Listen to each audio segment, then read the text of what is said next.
Hey everybody, good Friday afternoon. Today is July the 26th and I'm 10 days post-op. Imagine that. Ooh, look, I can already see some flabby fat, so I guess that's a good sign.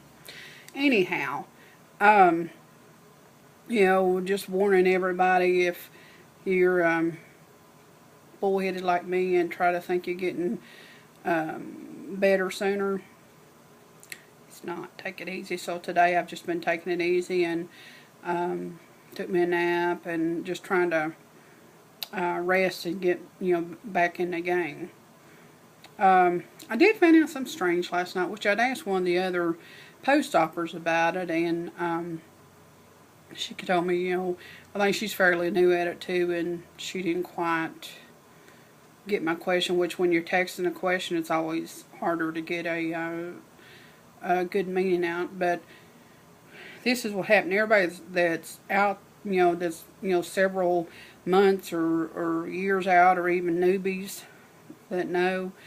Yesterday I kind of overdid it, and I didn't get as much of my protein in and everything on time. So while I was out, we got some cottage cheese, and that's something I know I could have, but I didn't get it till yesterday. So I had my little dinner, and I still, didn't feel satisfied, which I'd yet to really felt so much really satisfied from eating.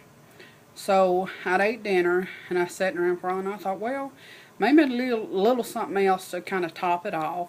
So I had some cottage cheese. Well, I just had 2 little tablespoons of cottage cheese, and then I had 1 or maybe 2 tablespoons of like a pureed, no sugar added peaches, and it was pretty good. And then later, I still felt, that I still was like a snack short. So later yesterday evening, before I went to bed, I had one of my little pudding snacks, and I really like those, and they really seem to, fill the void. So I felt okay and everything, and went to bed last night, and had the little aches and pains from overdoing it. But I had this morning I got up, and I thought, well, let me go ahead and do my breakfast. So I was doing my usual breakfast, which I tended when I had, excuse me, I had grits and scrambled eggs, which I've had that every day, but I watered it down a little more. So I had 2 bites of my breakfast because I put the grits and eggs together. I had 2 bites, and all of a sudden I was like, oh, I started feeling,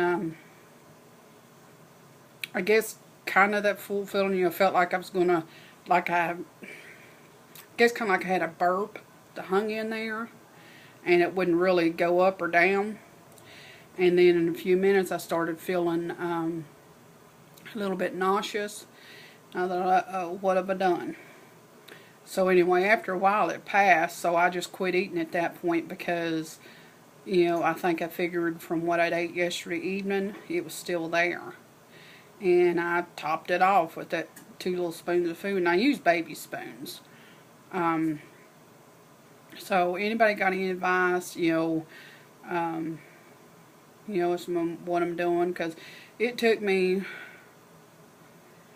probably an hour and a half before I could actually finish the breakfast. Because what I did is I just got up and sat in the living room for a while, and I thought, well, I'm tired, I'll just wait until this passes. So I went and laid back down, and I slept till I think 10:30, and which I felt better when I got up and everything. And I thought, well, let me heat this breakfast up and try to finish it. So I hadn't been eating big breakfasts, because it said to have like a tea or tablespoon, 1 or 2 tablespoons of like melon. Well, I wasn't exactly clear on the melon part, so what I did is had some applesauce, and I had that with my breakfast, and it was good. Of course, I'm trying to eat super slow, which I eat slow anyway. So, so far so good. So, anybody got any advice on, how do you feel that full feeling? How do you recognize it? Which the lady I talked to this morning told me that she'd had, when she got to the full feeling, she burped. Well, I don't want to mess up my calorie intake or whatever, but I've been eating exactly what's on the nutritionist list, and except for that melon of the mornings. I've been trying to do that, and which I'm not getting any yogurt because I cannot find sugar-free yogurt. Cannot find it at all. So I'm just doing a lot of the pudding packs, and I don't like to rely so much on milk-based products like that because, number one, I know what it does to the colon, and I do not want to get constipated this early in the game. Do not want that. And while I'm on the subject of food, one of the ladies I've been talking, I had did a comment on one of the videos. She wants to see what the canned chicken looks like. Well, I've got two different brands here, and to be honest, I did not buy it. It was given to me. So this one is called Premium Chunk Butterfield Farms White Chicken in Water. You'd always want to get it in water. So this is what it looks like. This is about the size of a can of tuna. And what I do with that, I open it up, I'll drain some of the water off. And then I will, I put it in a little container like this, you know, because you can't eat it all at one time. But this is what it looks like. You know, kind of looks like tuna, but it's chicken. And, you know, I just mush it up really good. And you got to watch, too, because I've had, like, I guess 2 or 3 different brands. Some of it tends to have a little bit of fat in it. And I watch it really close. But, yeah, it's good. It's got a good aroma. See, there's a big old bite of it. But it's got a really good aroma, real good taste. And this would be good for anything. You can eat it basically hot or warm, or not hot, but cold or warmed up, like in a microwave or whatever. And it tastes good. And here's another big can of it that I had. And I've noticed both of them have equal calories. Both of them have 70 calories, 3 grams of fat. It's got 12 grams of protein. But, you know, that's good, especially if you have to get your protein in like I do right now, which this one has 10. It doesn't have any sugar in it, which is good. I think it's pretty good. And the serving size on both of them is approximately 2 ounces, which that's a pretty good serving of that stuff.